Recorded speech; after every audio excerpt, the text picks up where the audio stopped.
America అధ్యక్షుడు Donald Trump విధించిన టారిఫ్లు భారత ఎగుమతులపై తీవ్ర ప్రతికూల ప్రభావాన్ని చూపుతున్నాయి. వీటి ఫలితంగా భారత వస్తువుల ధరలు అమెరికాలో భారీగా పెరిగాయి. ఇతర దేశాల ఉత్పత్తులతో భారత వస్తువులు పోటీ పడలేని స్థితి నెలకొంది. ఈ విషయాన్ని గ్లోబల్ ట్రేడ్ రీసెర్చ్ ఇనిషియేటివ్ సంస్థ వెల్లడించింది.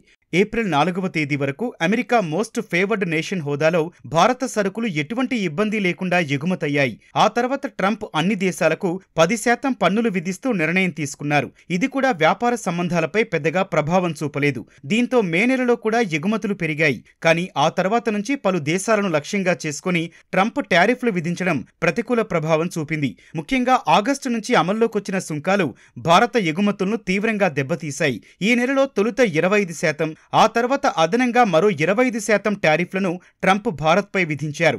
2026 ఆర్థిక సంవత్సరం మొత్తం ఈ టారిఫ్లు కొనసాగితే 30 నుంచి 35 బిలియన్ డాలర్ల మేరకు అమెరికాతో వ్యాపారాన్ని భారత్ నష్టపోనుంది. భారత్ చేస్తోన్న ఎగుమతుల్లో అమెరికా వాటా 20%గా ఉంది.